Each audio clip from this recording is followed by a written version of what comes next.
Sup, freaks? It's your boy Marty here to introduce this rip of TFTC. Thank you for joining us. Give this video a like, subscribe to the channel. If you catch us on podcast apps, make sure you subscribe there. Give us a rating, a review. Go to tftc.io as well. Become a member of the site. Join the conversation. Truth for the commoner, trying to get you the high signal content in a world gone mad. This rip was brought to you by our good friends at River. River's here to make it as easy as possible for you to buy Bitcoin and then take it into self-custody. Go to river.com/TFTC, set up an account today, and you'll get $5 of Bitcoin after you buy $100 worth of Bitcoin on River. You can dollar cost average into Bitcoin with no fees. If you're just buying one off, River has the best fees in the industry. They back all their Bitcoin reserves 1-to-1 in multi-sig cold storage.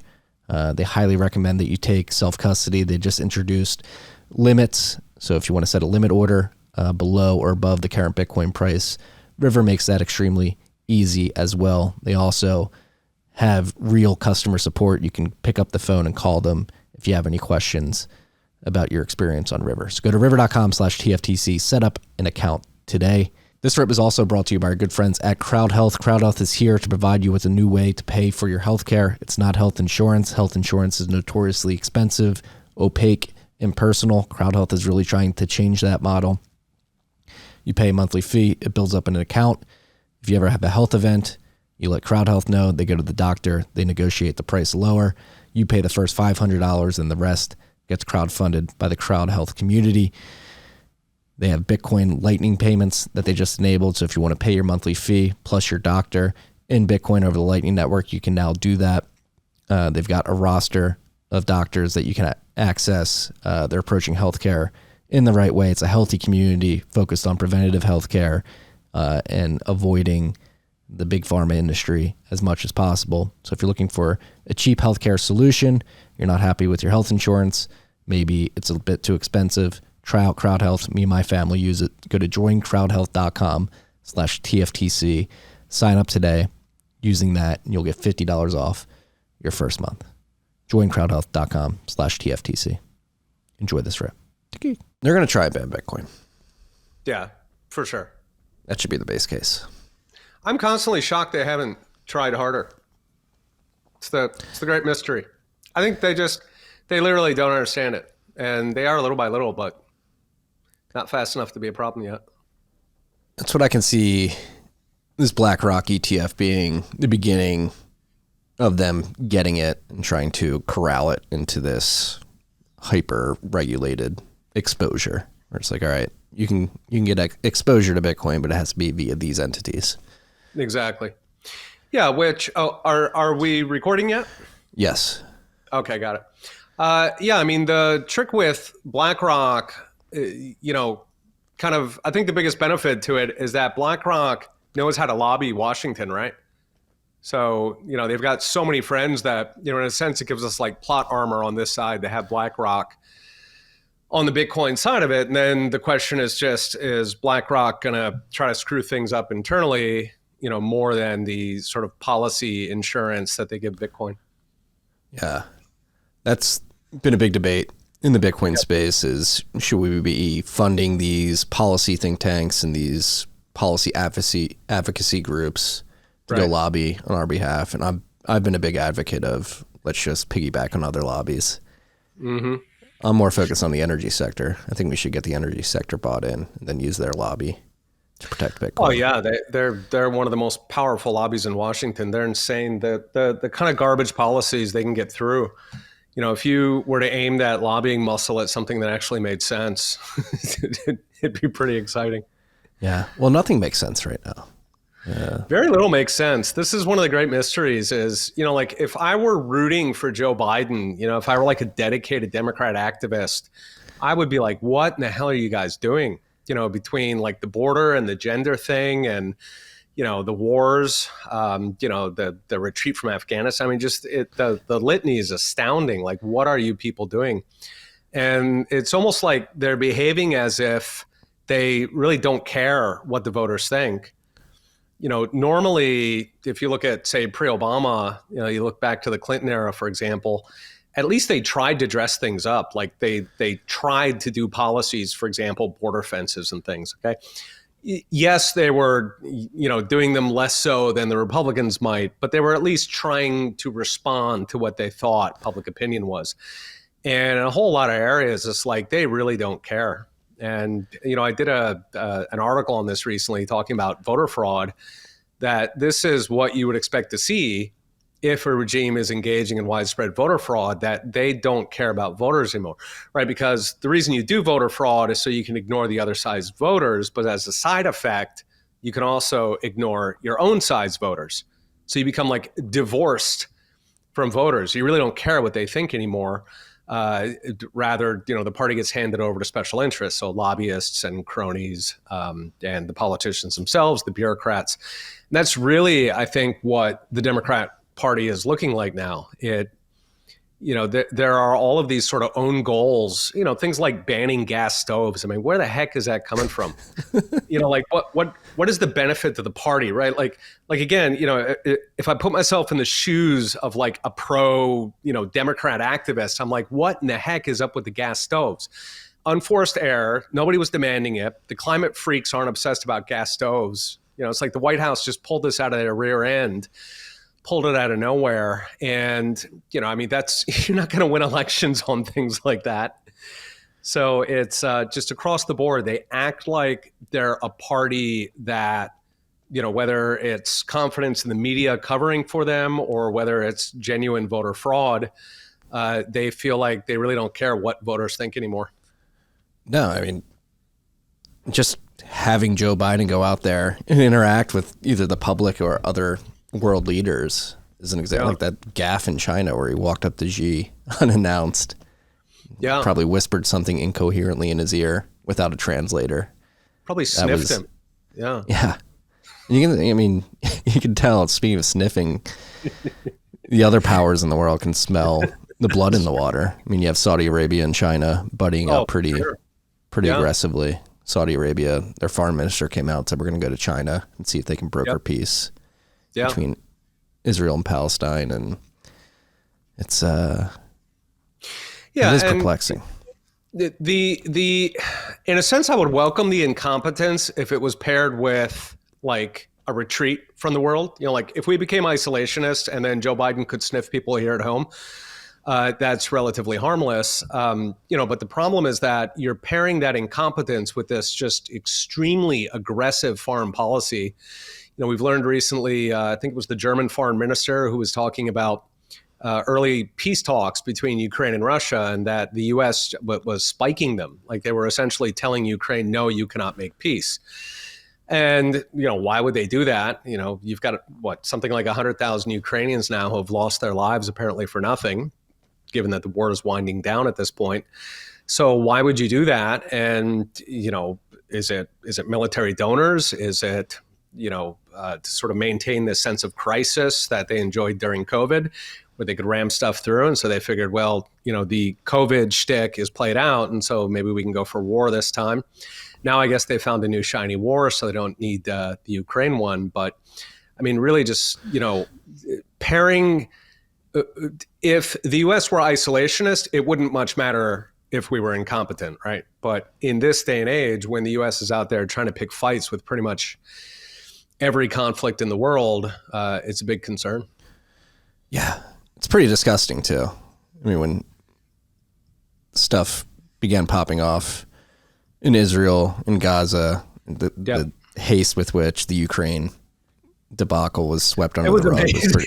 It was like the Friday Night Girl. You keep her handy, and then as soon as you meet another one, she's just out of there. It was astounding. And of course, the Ukrainian people.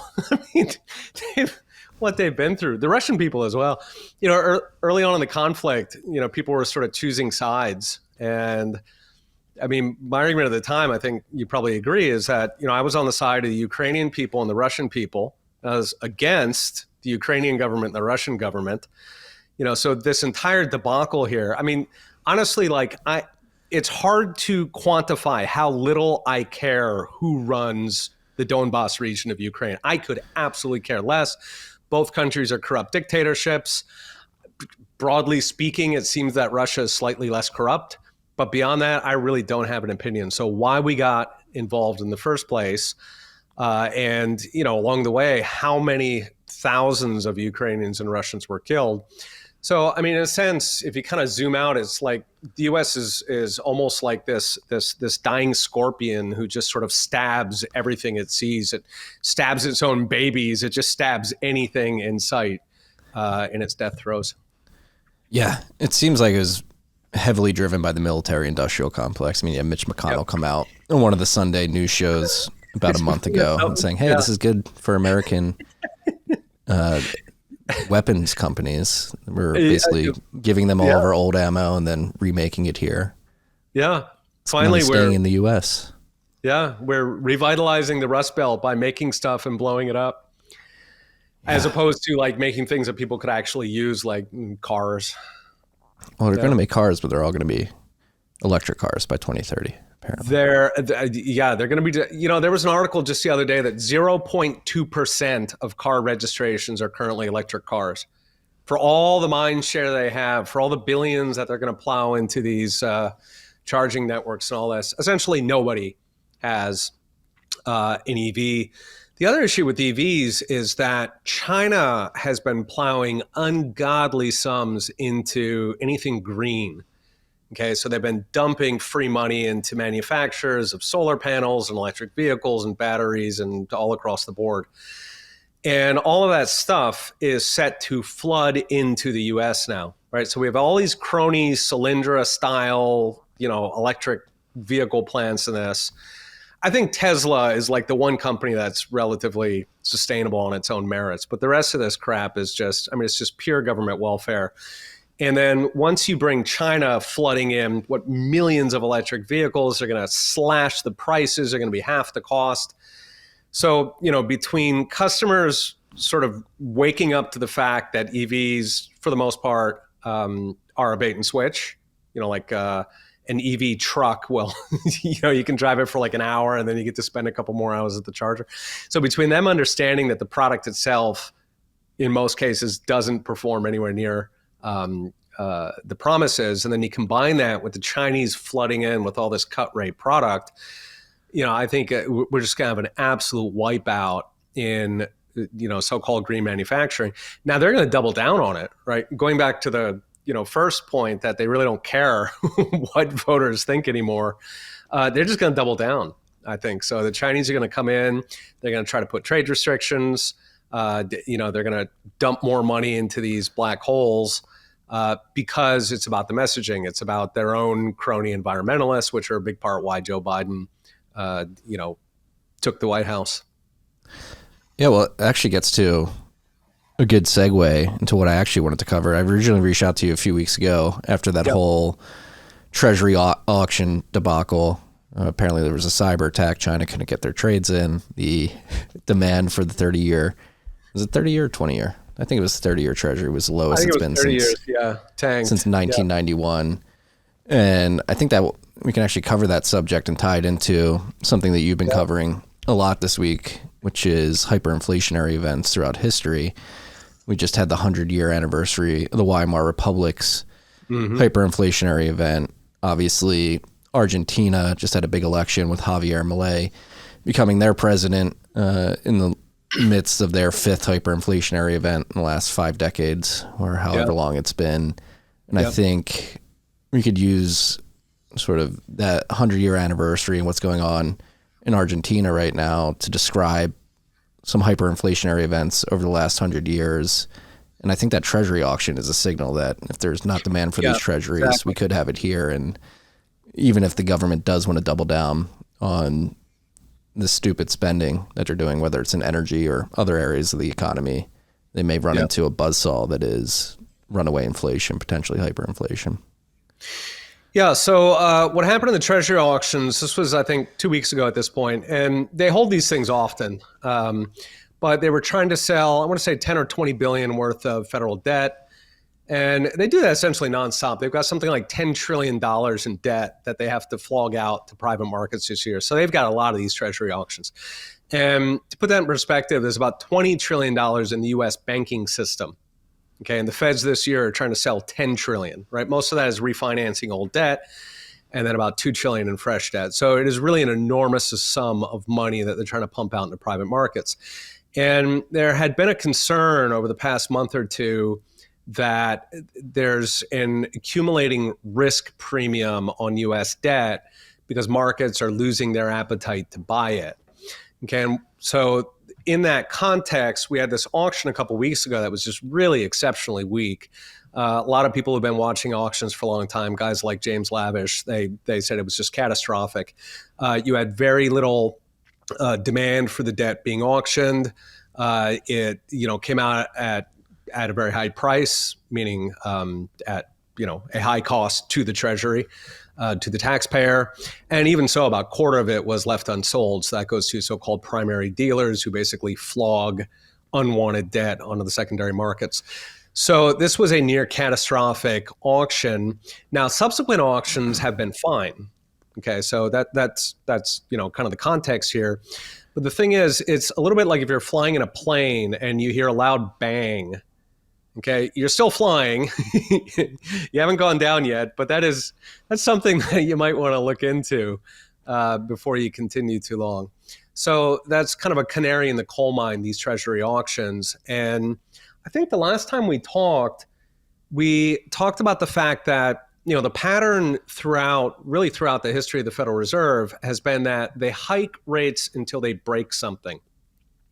And every time it's something different that breaks. Last time in 2008, it was mortgages, mortgage-backed securities, collateralized debt obligations. And it's often little obscure things like that, right? So when 2008 hit, there were all these explainer articles in like the Wall Street Journal and Barron's Magazine, which is the kind of one of the in-house publications for Wall Streeters.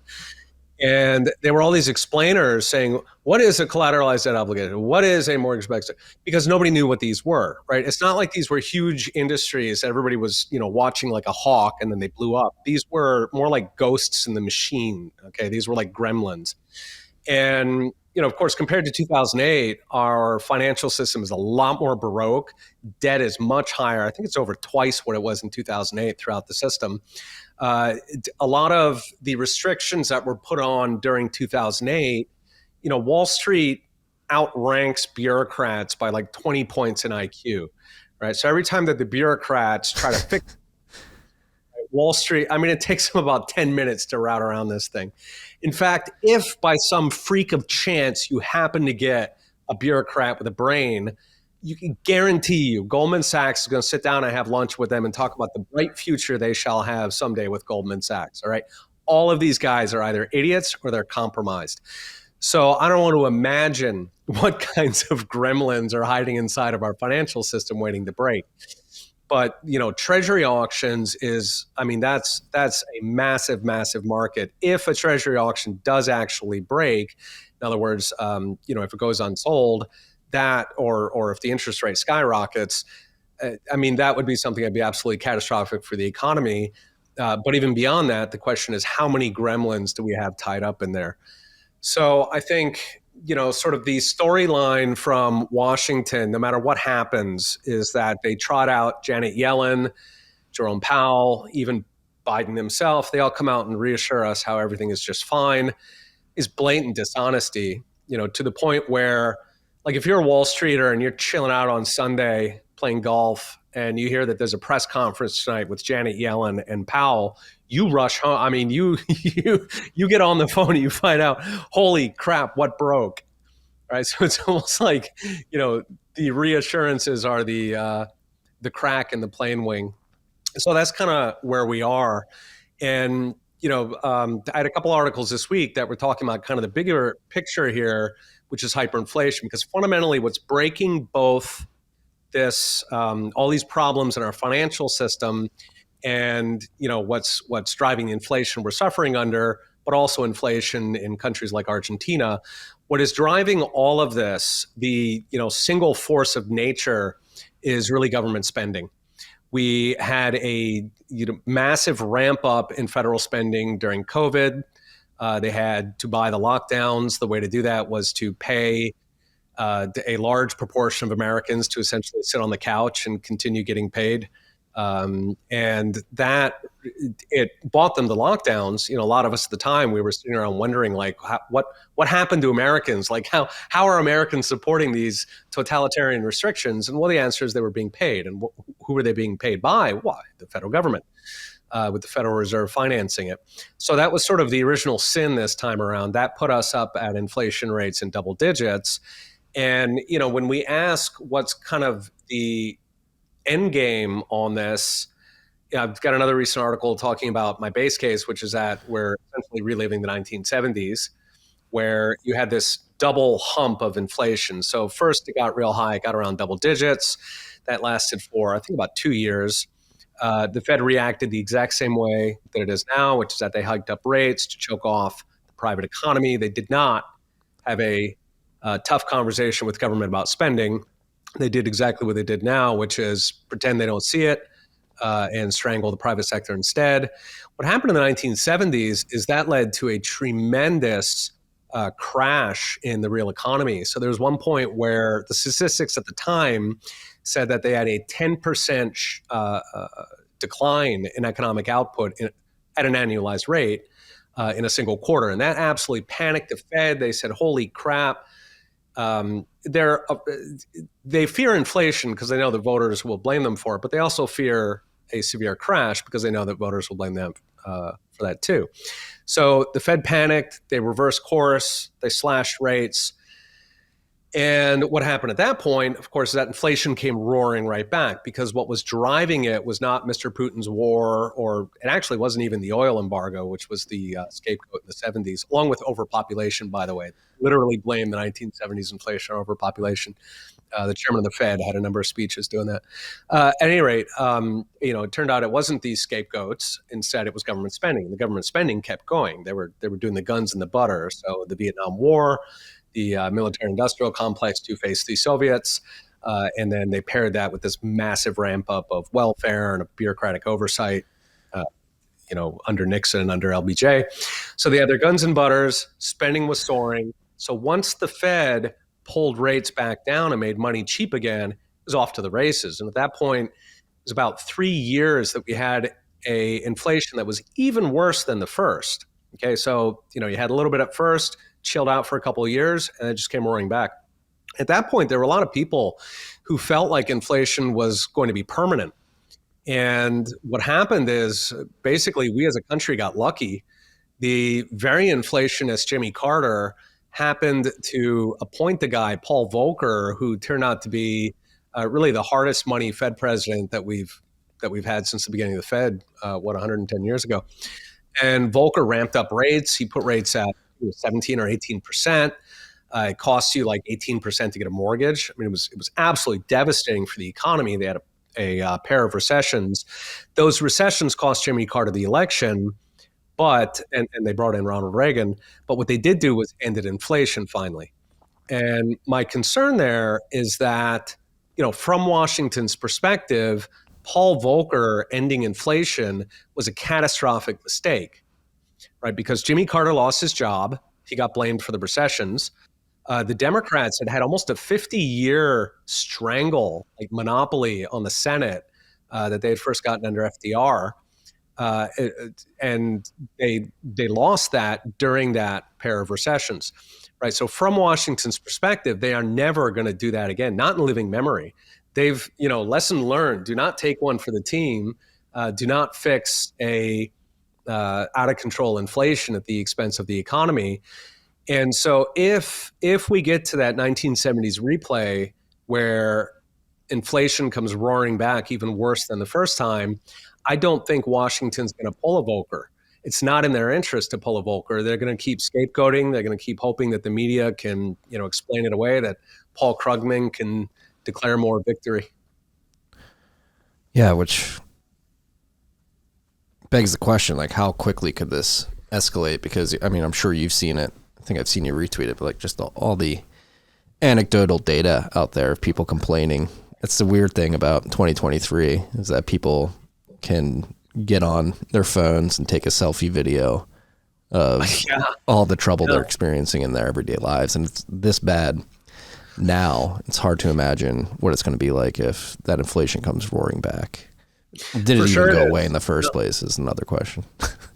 Yeah, we've got a whole bunch of indicators that are basically saying that the economic growth that we have, GDP growth and the job situation, in the case of consumer spending, economic growth, those things, a lot of that is just being funded by credit cards. So it was just out recently, Fidelity did a study of 401k hardship withdrawals, and those are soaring, right? So people are cashing out their retirement accounts to keep the spending up.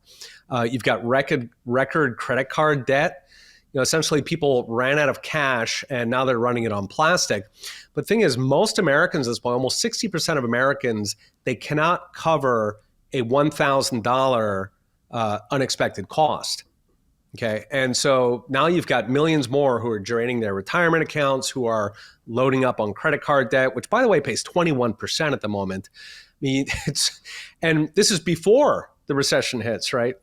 Before it hits in full, right? This is, when allegedly we have this amazing growth. We probably talked about jobs as well last time. That a lot of that is smoke and mirrors, where you've got about 5 million Americans who dropped out of the labor force during COVID. A lot of them retired early. Some of them went on to government benefits. For a while there, government was essentially no questions asked on benefits because of COVID. And so once people go on to benefits, it kind of becomes a poverty trap. If you earn money, then they're going to take it away, right? So once you go into that, you might earn something black market on the side, but a lot of people, once they go on welfare, they're never, ever coming back. So we've got about 5 million missing Americans. And if you added those back on, then we'd be looking at an unemployment rate of 6.5% to 7.5% right now, right? The only reason why we're not seeing the misery is because all of those government benefits are covering a lot of those people. Or if it's the older ones who are early retired, they're draining out their retirement accounts. So, this sort of sets the stage for where we are here before the recession hits in full. If we look back historically, right, recessions typically they lag the Fed. So when the Fed hikes rates, it usually takes something like 18 months for the recession to hit. So on that schedule, we're still a good year away from the full brunt of the recession. And taking it back to government spending, again, historically, if you look back at the last couple of recessions, every single time government just cranks up the money printers, and especially the deficits, because when a recession hits, a lot of people lose their jobs or they have lower income if they have a business or investments, so they're not paying as much tax. And then meanwhile, you got millions of people who newly lose their jobs, right? They're laid off. Or they're going through financial distress, they lose their homes. So they go on government welfare now. So if we extrapolate from the past couple of recessions, then my guess is that next time around, we're going to be looking at not a $2 trillion deficit, which is what we're running now. We could be looking at a $4 trillion deficit. So at that point, the amount that the government's financing, it's not 10 trillion, now it's 12 trillion. Now it's 60% of the entire banking, all of the money in all of the deposits in the United States. It starts to get to a goofy amount of money. And, taking it back to Argentina, for example, the kind of deficits that we're running in the US right now, as a percent of the economy, we're actually almost twice what they're running in Argentina.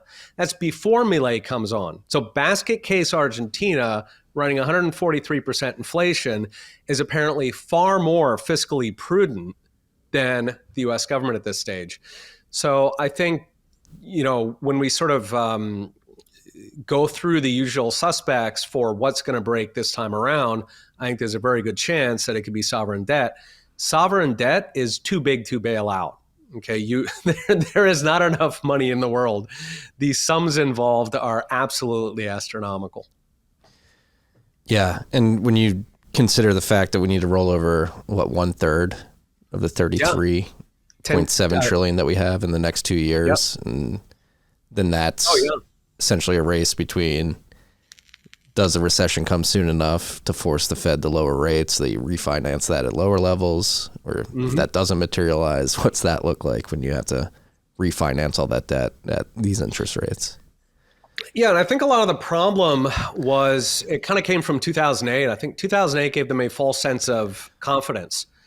And the lesson that the Fed took away from that is that if anything breaks, if anything goes wrong, just shoot it with $1 trillion. It'll go away. And, but you want to zoom out for a sec. So the amounts involved in 2008, the main bailout mechanism back then, that was TARP, that was about $800 billion. Right? $800 billion is nothing now. You couldn't make a dent with that, right? When we had the bank crisis earlier this year, we don't know how many fictitious assets. They basically allowed banks to pretend that their assets were worth what they bought them for and not what they are today, which would be trillions involved.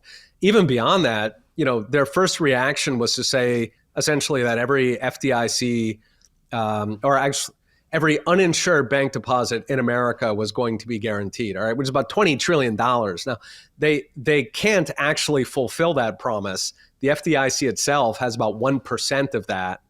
I think it's, 100 billion on 20 trillion. Yeah, so, they're essentially promising things that they can't possibly do. But the point is that, we've gone from 800 billion. And I mean, that was a big deal back then. A lot of people were upset. They were like, you're going to hand Wall Street 800 billion. And now, I mean, it sounds naive. It's like charming little numbers. It sounds like we're talking about the 16th century, about $3 million national debt or something. It's just a silly number. So I think at this point, they really are going for broke. That it's the loot the Treasury stage of the decline of empire. And, the question is whether there's some, is there some break on it, right? Is there some guardrail that's going to head this thing off? And for a long time in American politics, the Republicans were the suckers. They would be the ones who, there would be an election. The Democrats would say, we're going to have this, the party is just going to be outrageous. You guys, you never seen how much we're going to spend on this party. And then these idiot Republicans would be there like, what I'm going to do is clean up for her. I'm going to charge everybody, $100 to clean up after the party. So they always lost. And, you had first Reagan and then Trump, who discovered that that's a chump game. You're not going to win an election promising to close down the party and clean up what's been done. Okay, in other words, to cut spending and to start paying down debt, you are not going to win that way. And so at this point, both major parties in the United States are essentially on the same page. The only thing they disagree on is what they're going to spend the trillions on. Is it going to be on war? Is it going to be on, equity or climate?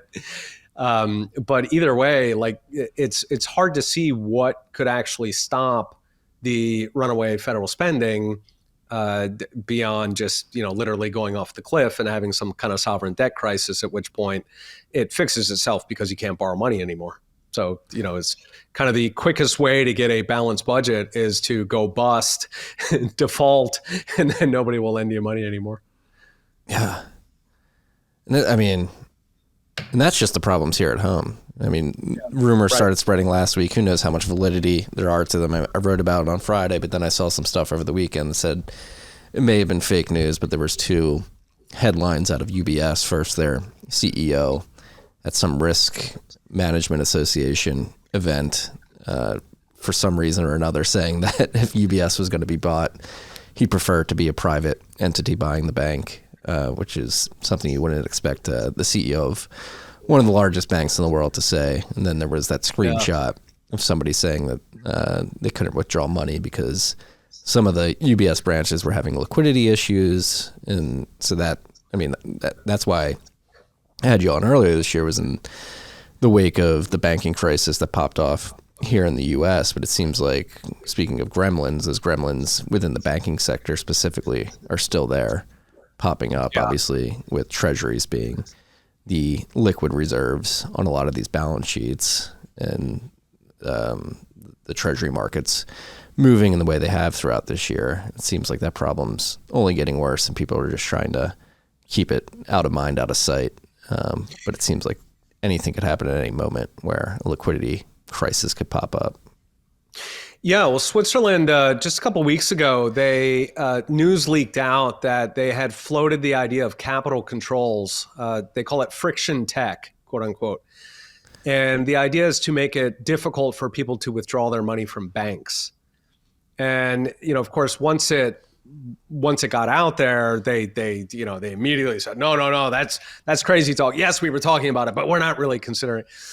So they went in damage control mode, which, of course they have to, because Switzerland at this point. So traditionally they had two giant banks, Credit Suisse and UBS, and Credit Suisse went down earlier this year. So there was kind of a shotgun marriage brokered by the Swiss government. And they had a huge sweetener. I think they gave them like 55 billion or something to take on Credit Suisse. But at this point now, UBS is like a third of bank deposits in Switzerland. In U.S. terms, that would be like an $8 trillion bank. I mean, that is too big to bail out. Like the amount that the Fed pumped out for COVID, right? That was about $6 trillion in the first couple of years. So, I mean, you would literally have to, put that down on a bank. Something like 90% of the publicly traded companies in Switzerland do business with UBS. I mean, it is absolutely too big to fail. And this is happening in a lot of countries now. We're seeing it in the US where the smaller banks are failing. They're being gobbled up by the too big to fail gang. And it's understandable why that happened. I mean, partly, the regional banks have been particularly reckless. But fundamentally, ever since 2008, the message that's gone out to the banking sector is that you've got to get too big to fail as soon as possible so that you can hold taxpayers hostage, right? You want to get to a situation where the government is compelled to bail you out, because 2008 worked like a charm for the American banking system, right? They got to run for 10 years making money hand over fist by taking on risk and by lying about the assets. And so, every year they banked that. They got to go with the yachts and the hookers, the blow, and gave, fantastic dividends back to their shareholders. And then when it came time to pay the piper, the taxpayer covered it. I mean, just what a racket that was. So, banks all over the world are in the same situation where if they can just get big enough, they can get over that line to the point that they're too big to fail, then the taxpayer will give them anything they need to avoid that. So that's really where Switzerland is at this point. And it's shocking, for those of us who remember Switzerland as a paragon of stability and prudence. I mean, it's shocking for the Swiss government to be sitting there carrying water, talking about restricting depositors, locking them into failing banks with this so-called friction tech. It's astounding. And it's also something the Fed has been putting out a lot of papers about friction tech. They were caught blind on the Silicon Valley bank run. Traditionally meaning the past 20, 30 years, bank runs would occur over a course of weeks. Okay. And in the case of Silicon Valley Bank, it was like hours. I mean, it was lightning fast. And that freaked out the Federal Reserve. And so now the Federal Reserve is also floating friction tech. And, they're kind of playing the Washington game, which is that first you put out a bunch of academic papers talking about this very clever idea. You decorate it with jargon. You try to make it look sciencey. And then you get, your cronies in Congress to carry this stuff through and say, well, experts say that we're going to have to lock people into failing banks. No doubt they'll come up with some cute words to describe it. Friction tech is already pretty cute. But that is, I think, where we're headed. And you have to go that route. If your banks are too big to bail out, then you've got to make the depositors bail them out instead, right? You got to lock everybody in there to the crashing banks. Yeah, that may be the biggest difference when comparing hyperinflationary events of the last century to the potential hyperinflationary event that could happen in the U.S. and just in the West more broadly, because it seems like the global economy is so interconnected that if it happens here, it's going to happen pretty much everywhere. And like social media, particularly this digital age, just throws jet fuel and accelerant on all of this. Exactly. Yeah, the level of connection between countries is probably comparable or maybe even a little bit less than it was going into certainly in the 1910s. That was kind of the golden age of globalization.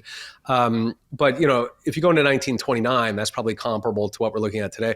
But you're right. The huge difference between now and then is that news travels very fast. A lot of banks offer, 24/7 service. You can take your money out at 3 a.m. And that is going to accelerate these bank runs. And, it sort of puts back into focus the fundamental flaw of our system, which is that the global banking system everywhere in the world is permanently insolvent because of fractional reserve banking. So it permanently owes more than it has on hand. And, this is very common in businesses. It's very common for business to owe more money than it actually has. And that's called insolvency. That is bankruptcy. And, if you actually go through all of the banks in every single country in the world, they are all always insolvent. So why aren't they wound up? Why aren't they bankrupt? Because central banks stand ready to bail them out. That's been the deal ever since the beginning of central banking. That's Walter Bagehot. Lender of last resort is the term, and Bagehot is like, he's the the Jesus Christ for bankers. Okay, like whatever he said is law. He was writing in 1870 or something.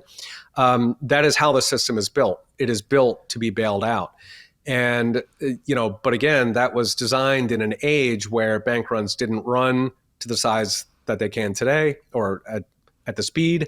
It's also built for an era where banks were not as concentrated as they are today. So, if you're looking at, what I think JP Morgan is past 2 trillion at this point, and you combine that with, 24/7 bank withdrawals, then you have to massively ramp up the bailout mechanism.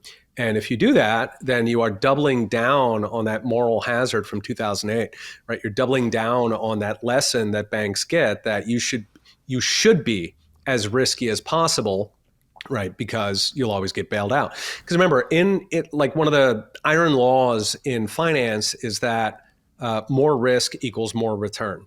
Okay, and across a large number of asset classes, this is essentially always going to be the case. If you take bigger risks, you're going to make more profit for it. So if you are building this massive, like it's not a safety net anymore, it's more like, you're like enveloping them with taxpayer billions so that nothing bad can ever happen.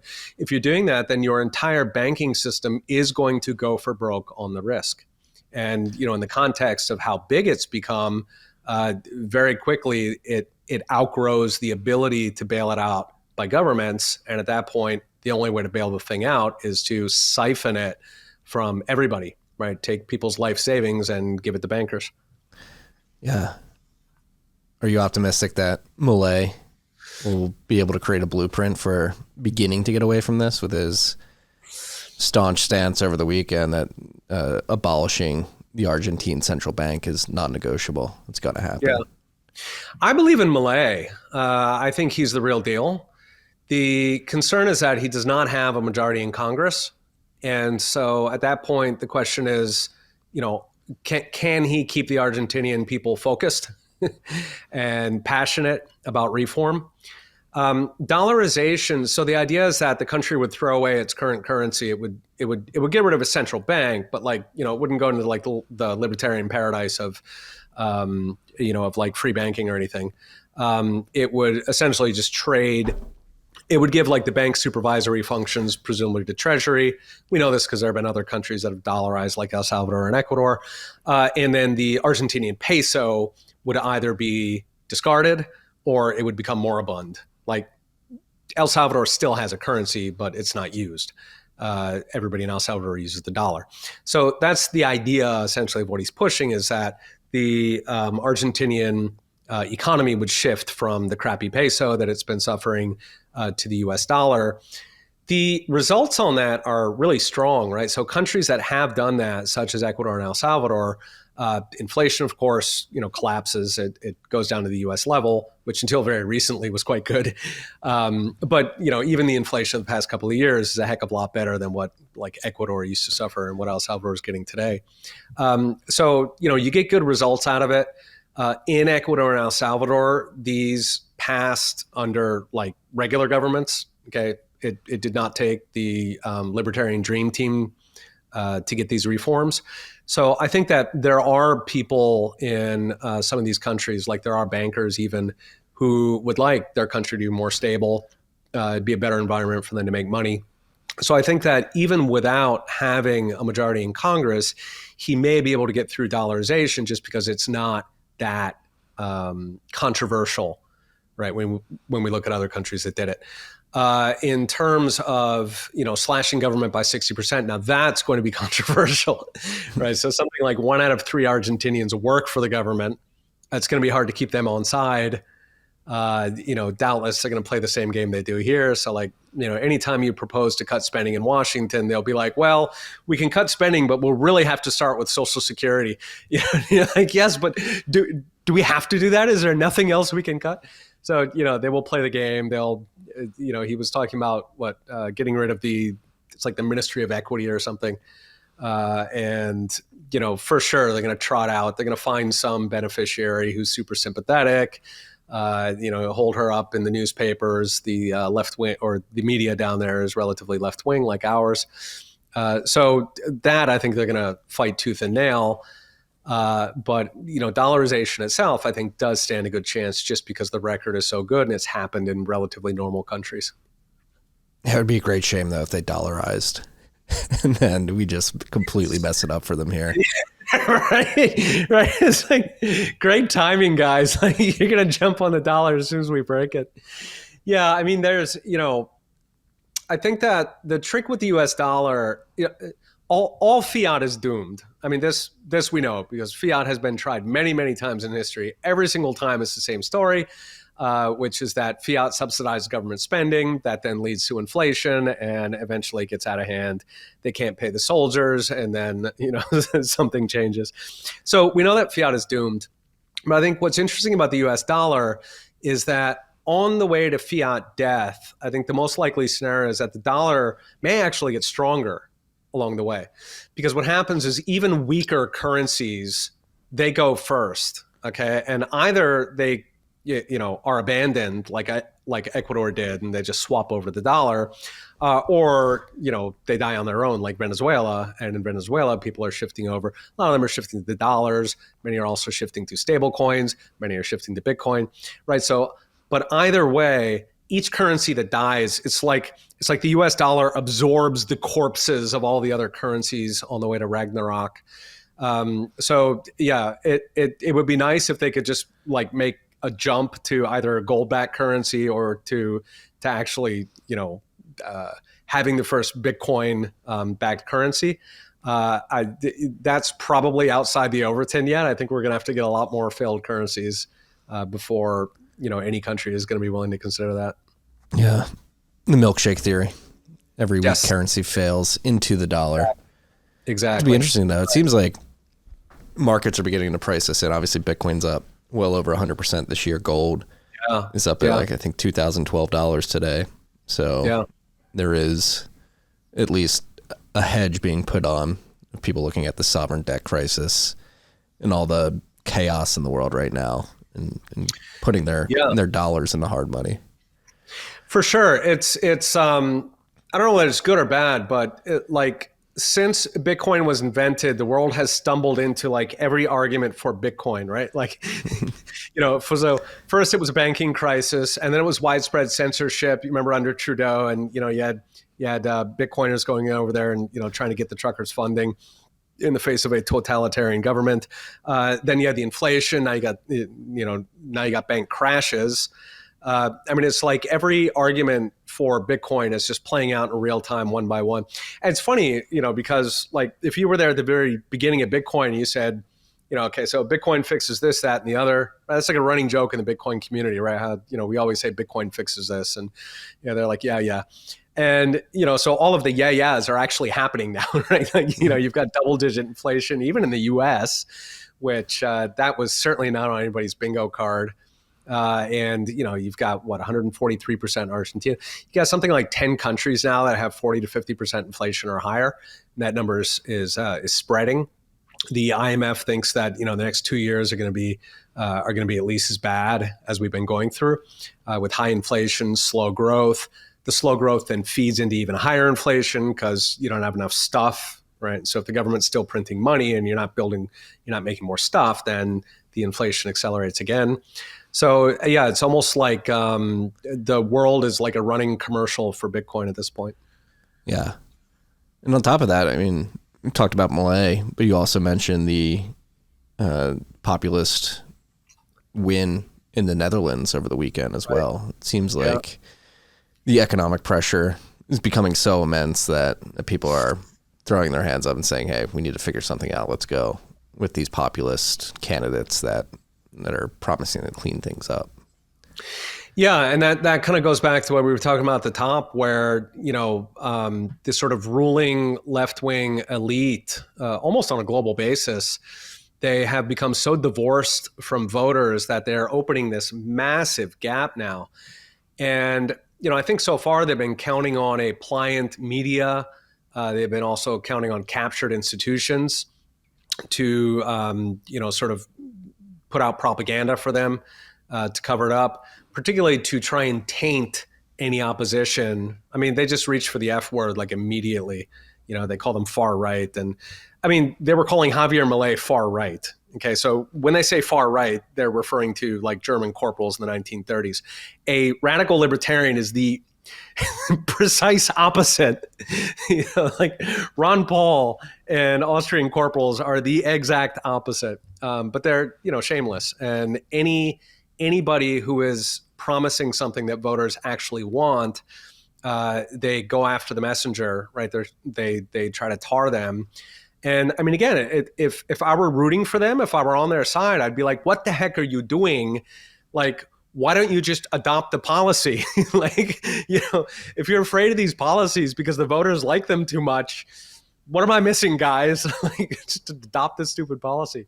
But they're not. And, I suspect that's because they believe that media and these captured institutions give them enough insurance, give them enough protection that they can just cater to the special interests, the cronies, military-industrial complex, the financial-industrial complex, the censorship-industrial complex.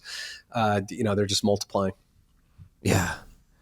Yeah, the marginal return on throwing the far right label on people is diminishing rapidly. People are like, all right, Yeah, you've got people ironically embracing it just because they're sick of the slander. And I mean, the irony is that if they actually hated the genuine far right, then they would not try to conflate normal things with them, right? Rather, they would keep the actual bad guys isolated. So I think this is just coming from fundamentally an evil place. In other words, they are actually promoting the genuine evil far right because they're trying to look for an electoral strategy where they can shut out a bunch of guys who are, trying to do pretty common sense policies for people, bring prices down, get job growth up, not let, every single undocumented human in the world waltz into your country and go on welfare. I mean, these are fairly common sense for a lot of voters, really every single place in the world. For the record, if an undocumented Guatemalan sneaks into Mexico, they have camps with razor wire that they put them into. The only reason they're letting them slide now is because they're moving on, right? But historically, Mexico has been absolutely brutal to illegal immigrants. Every country on earth has always been. People don't want that. If you're invited in, that's one thing. If somebody visits your house, you invite them in, that's one thing. If somebody it's very, very different if people just show up uninvited.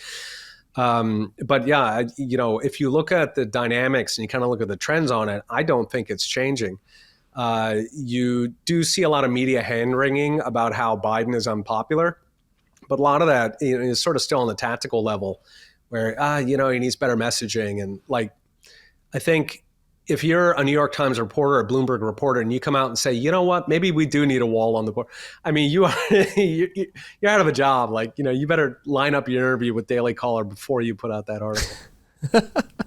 Yeah. And I mean, we saw it pop off in Ireland over the Thanksgiving holiday as well. It seemed, people are just being pushed to the edge, and there's too many of these instances back to back to back where it's like, all right, what is going on here? I'm waking up in a country I do not recognize anymore. It's completely run incompetently by these governments who are pushing us into debt. Right. Inflation's high.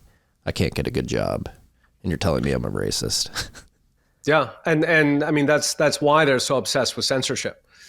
Like if you believe that the voters want your product, then just show them the product. This emphasis on shutting down the other side and shutting them up, whether it's by calling them far right or whether it's by literally taking away their voice, that is not a show of confidence, right? That's what you do when you're convinced that you've got a losing message. And again, I'm just mystified. Like if they know they have a losing message, why don't they change the message? But they don't. No, I mean here in the U.S., it's actually pretty frightening. They're locking people up. Mm-hmm. I mean, the one guy is in jail for 18 months for a Hillary Clinton meme. It's astounding. The January 6th political prisoners. And then that video, that all that footage came out last week. It's like, are these people really that bad? Or are they really trying to overthrow the government? I don't think so. Yeah, people still talk about the jailing of socialists. Eugene Debs, I think that was Wilson. It might have been FDR. But that was he was a socialist. He was popular back then. He was arguing against the war, and so they put him in jail. And 100 years later, we still talk about him. Apparently, not all of us remember which war he was, but we still talk about it as a dark stain on American history that we actually jailed political opposition. And where we are today, from the Hillary meme to the J6ers to the prosecutions of Donald Trump, I mean, it's just absolutely shocking. This is the kind of thing, this will be discussed for centuries. This is not a 1 week news story here. This will absolutely be discussed. This is a concerning step on the path towards Banana Republic. Yeah, which brings us to the 2024 election. What are you expecting or looking for? My best guess, I've had people tell me I'm an idiot, so that is always a possibility. Okay, my best guess is that they're going to run the primaries partway, like through March, so that Joe Biden wins a bunch, and they're going to get him to win a bunch. And then at that point, he's going to retire for health reasons, and I think it's going to go to a convention. So this is what happened in 1968. Essentially, if the candidate drops out partway through the primaries, then how do you decide who your candidate is? Well, you fast forward to the convention in like July or August or something, and all of the delegates, all of the party officials, they vote on who they want the president or who they want their party's candidate to be. So that's my guess, just because everybody in the Democratic Party knows that Biden can't do it. But on the other hand, I think they also believe that nobody else is actually popular among Democrat voters. And so, if they do that, then come, let's say, August at the convention, I guess they'll vote for somebody like Gavin Newsom, and then he'll be candidate. If I had to bet, they're going to cheat a whole bunch again, probably more than last time, because the stakes are higher after what they've done to Mr. Trump. So I would guess that they cheat, and that's really, I think, where the battlefield is going to be fought is, can we pass laws in purple states to prevent election fraud to the point that is actually a competitive election.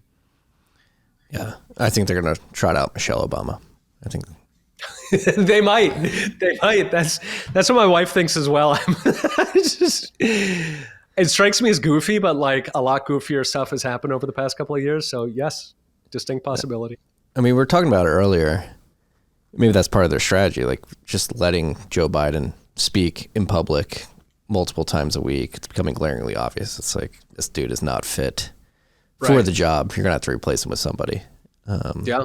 Obviously, they forced RFK to run as an independent. Gavin Newsom, I think it would be very easy to attack him. Just point at California and like, you want this for the country? Sure. And then exactly. They'll pull in Michelle Obama, be like, first woman president. First woman president. She's untainted by failure because she's never actually been in office. So, the easiest way to never fail is to never do anything. She's been excellent at that. So, yeah, no, it is entirely possible. Yeah. It's also tiresome, though. I get extremely exhausted from the election cycles. It's like we do this. Yes. Nothing ever changes.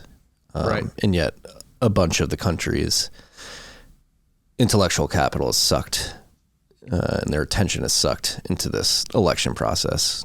And it's not even a 4-year cycle. The election starts, 18 months before each election. Then you have midterms. So it's maybe get a 12-month break between the bickering and the attention suck. No, it is. And, gallows humor is pretty much all we have left. So, we do laugh about it, the clown show in Washington. But, the issues are serious, right? I mean, you've got, millions of Americans who are on the edge. You were talking earlier about the videos, right? You've got all these millennials, and they're talking like, the lifestyle that they grew up in, right? Where, they had like, a two-family, a two-person income. They lived in a house that like their parents actually owned. And, they can't imagine that lifestyle now, right? Like for them, what they have to look forward to is maybe living with roommates, right? Eating ramen at 40.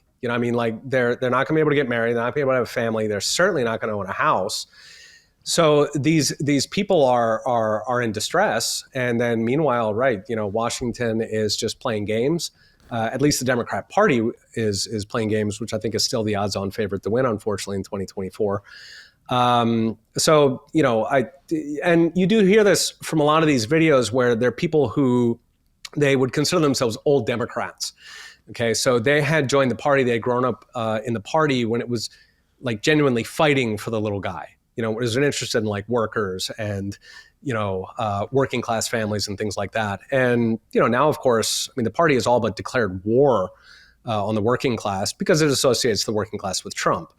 So anything that the working class does, like if they go to McDonald's, if they watch football, if they like fireworks, if they buy pickup trucks, like anything that the working class does is just automatically tainted as, ideally they call it far right, of course, or privileged or, whatever combination of terms they're using. But it's such a betrayal, really, like, if you were that sort of old Democrat, if you believed in that original message of sort of fighting for the little guy, it really is a betrayal to just completely turn on the base. And for what? For, a bunch of crony billionaire green, companies, or what, for like, the university eggheads sitting around feeling superior. I mean, it's just, to me, it's just like the unforced error of the century. Because, if most of my life, like Republicans have been the party of those jokers, right? Of either big business or of, people who feel like they're superior to the rest of the country. And like, why would the Democrat, and that always hurt the Republicans, right? Like I grew up in Philadelphia and, normal people were Democrats and, plutocrats and, corrupt millionaires out of the country club, they were Republicans. Okay, so that was like not a good spot to occupy in a democracy. Okay, you want to be for the common man. And so why the heck they threw that away? I mean, just what an unforced error. I think they just got bought. They got bribed out of, really a commanding position in U.S. politics. Yeah, and that's the real scary part too. And something I've been trying to get is like, how is this situation, the setup, different than these historical examples of hyperinflation or just the empire dissolving? When you watch those videos, and I'm a millennial, talk to your friend group, and then you look at Gen Z as well, like there's a psychological aspect where a lot of these videos that we're talking about, essentially by the end they tap out and say, why am I even doing this? And you can have that psychological breakdown where people are going to jobs to be Excel monkeys that do things that they really don't think are adding value to the world. And is there a point where they tap out, zone out, just go on the teat? I don't think that's being factored in at all, is this generational tap out. Yeah, you're absolutely right. And that's kind of one of the challenges in economics, is that we're often talking about like GDP and inflation and job growth and productivity and things like that. And the thing is, when you translate those into the real world, that's exactly what it looks like, right? It's people who, they can't do what they always dreamed of doing. They've got to do some BS job that, they're going to be doing that until they're 70. They're depressed. They don't see any purpose to life. They often vote that depression. They end up feeling like nothing is really particularly worth preserving. You may as well watch it all burn because it sucks right now. So, it's like if you're playing billiards, and you don't have a good shot. And so you just kind of hit all the balls in the center and screw it. Let's just see what happens. And, I think for a lot of millennials, that's almost the approach that they're now seeing in the world is it sucks. So what the hell, we may as well change it. Whether it's communism or, whatever, it can't be any worse than this. And I mean, that's never the case. It can always be a heck of a lot worse. But, that's really when you sum up the slow growth, the high inflation, the tapping out retirement savings, the not being able to accumulate any kind of savings, not being able to build up a down payment for the house. When you sort of translate those into the real world, that's exactly what it looks like. It looks like people who just don't see any reason to get up in the morning. Yeah. Black pill. Let's end it on a white pill, though. I know you got to go here in like 5 minutes. I mean, I think there are a lot of things to be optimistic about. People are waking up to this. Yes. A lot of talk about the strife. Yep. First part of solving a problem is identifying it exists in the first place. People are beginning to identify the problems. They're seeing it in their everyday lives. Obviously, we have Bitcoin. Those are the only things to be positive about. How do we? That's the other thing, and they're noticing the tax problem as well. Like, I'm working this hard. Yeah. The income tax is very high. I'm paying states tax. I'm taxed at the grocery store. I'm taxed everywhere. Yeah. Like, what is the things that people can be doing external to government influence that begin to call back to some sense of sanity? Yeah, I mean, honestly, I'm extremely optimistic. I know it sounds goofy because, most of what I talk about. What I try to talk about in the videos is I want people to wake up. Okay. Like, a lot of us understand what's happening, but a lot of people still don't. Okay. And I want the frog to wake up before the water is actually boiling. All right. So I do accentuate the bad things that are happening. There's tons of good things that are happening. If you look at school choice or Second Amendment rights, I mean, they've just been on an absolute tear. Like, as catastrophic as the economy's been for the past 10 years, when you talk about things like that, which, I mean, you could argue those are just as important, right? The ability to save your children from the propaganda machine, your ability to defend your family, those are, those are similarly important things. We've been absolutely on a tear.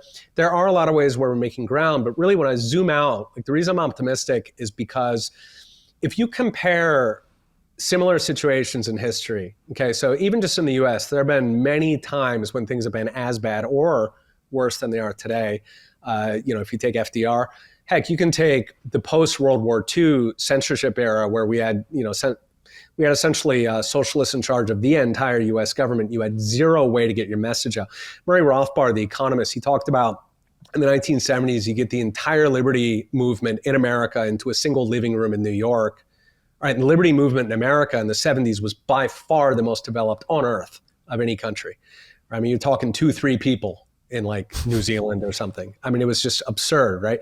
You compare that to today, right, where yes, we're censored on the internet, but compared to a living room in the 1970s, my God, we can get our message out. So if we survived those times, then, I mean, I am extremely optimistic for what's going to come next. Democracy is also, of course, we were just talking about the censorship and the cheating. But again, compared to most of human history, and particularly compared to the eras when liberty won, okay, governments are always trying to crush liberty. It is like a historical constant. There is no moment in history when governments were not trying everything they could to crush liberty. And yet it won over and over. And now we have, not only do we have certainly a formal democracy that it still has a lot of elements, right? We're still at a point where if 80% of Americans reject the candidate, they're not going to cheat past that because they don't have confidence that they're going to be able to get away with it. If they can't get away with it, then the other side is going to punish them afterwards. Okay, so between the quasi-fair elections that we have, certainly in a historical context, and the ability that we have to communicate over the internet, I am extremely optimistic. In a sense, I think that the next couple of years is going to be a pretty tough storm. I think, there's going to be a lot of misery. But I think on the other side of that the severity of the storm is going to bring enough people on side that I think that we're going to have a renaissance. I think where the water is going to start boiling, but I'm confident that because of the size of our movement, not least the Bitcoin community, which is extraordinarily passionate and spreading like wildfire now. I think that you put those together, and we are going to get to a Javier Milei style frog jumping moment a heck of a lot faster than we would have in the 70s, or than it took Argentina to get to. Yeah, it's all right in front of us. We have the tools, the communication tools, the monetary tools. the software tools to build our way out of this. It's just, like you said, waking enough people up to be like, all right, there's a problem. Let me go focus on the solution by leveraging these tools. Right. And in that context, if you've got a ruling elite that is like willfully, ignoring the people, I mean, you could not ask for a better setup. Holy cow. Thanks, guys. I mean, they're literally like, you don't have to fight them. You just have to wait until they screw it up bad enough. The key is that you have to connect the dots for people, right? You have to make people understand, no, this isn't people buying too many Pelotons. This is actually government spending, or, they're going to throw up excuses. But I mean, the excuses are flimsy. And as long as you're able to talk to people, I think you stand a very good chance that, the more they screw it up, the more people come over to your side. And at some point, quote unquote, everybody knows that change is needed. Like you take the Soviet Union, right? So Tuesday morning, everybody was a committed Marxist, believed in it very deeply. Wednesday morning, nobody had ever been a Marxist. Everybody knew that it was, silly. So I think that we do get to that moment. And Victor Davis Hanson, he had an article just out, I think yesterday, and he was talking about the fact that, a lot of these people, like these captured academics and all these institutions, even the journalists, even the politicians, all of these people who are having a hand in the evil, they don't actually believe in it. They don't believe in anything. They don't care about anything. They are spineless. They will go to whoever is the highest bidder. Okay, so academics are all communists at the moment because that's what pays best, right? That's how you're going to get promoted. It's how you're going to have a bright career in academia. Somebody like Nancy Pelosi or Chuck Schumer, they don't believe in anything. They, if it's in their interest, okay, if donors plus voters sum up to position X, they will adopt it in a second. So we forget, like we often complain about how spineless politicians are, but there's a very big silver lining to that, which is that you almost don't have to fight them. Okay.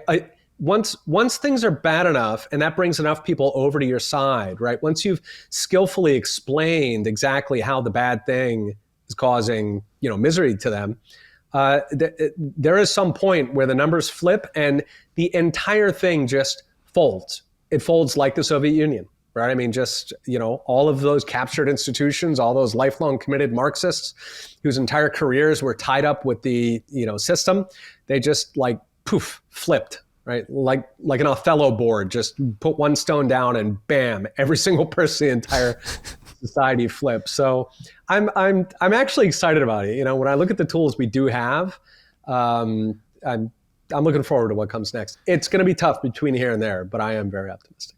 I am as well. And hopefully this episode is just a snowflake on the snowball gaining momentum that forces people onto the side of sanity. It is without a doubt. People like you speaking, reaching, convincing new people, but also giving them arguments that they can then take to, everybody in their life has convincible friends and family and whatnot. And yeah, you're absolutely a huge part of that. Well, you've quickly become the economics professor of the internet. So I think you're doing a hell of a job yourself, sir. Thank you. How's it feel? You're the official economics professor of Twitter now, I think. there's a lot of pressure, so I'll have to go out of my way to make a really, really stupid video at some point. I actually did that. Like the very first video we did, it kind of took off and I was shocked. I was like, what? Why would you want to watch this? And so, but I got nervous, right? Because you go from like talking to 50 people to a lot. And so, the second day we did a video that was it was so bad. It's still up because I figure it's a teaching moment or something. I don't know. Maybe it'll inspire the next producer to do the same thing. But it's just so awful. And I'm like staring down and like the camera's at the ceiling. Well, the quality and the consistency is extremely impressive. So thank you for doing it. I watch every video. Yeah. Well, thank you. I mean, you've been in the game for years and years. So seriously, carrying the torch. Well, carrying the light to people. Yeah, seriously appreciate it. We're optimistic here. More people are going to see the light. It's just going to take time. We just got to keep showing up, being consistent. That's what it is. Giving our daily lessons. Professor St Onge, it's been a pleasure as always. As always, it's great seeing you, Marty. Yep. We'll have to do this in the new year. Yes, I'm looking forward. Yeah, it'll be exciting. Maybe we'll be closer on that on the nomination there. We'll see how those played out, if it's going to be Michelle or Gavin Newsom. I'm telling you, don't sleep on Michelle. She's going to come out of nowhere. I can feel it. All right, we'll see. All right. You enjoy your day. Yes, Thank sir. you again. You too. Keep crushing it. Thank you. Peace and love, freaks. Thank you.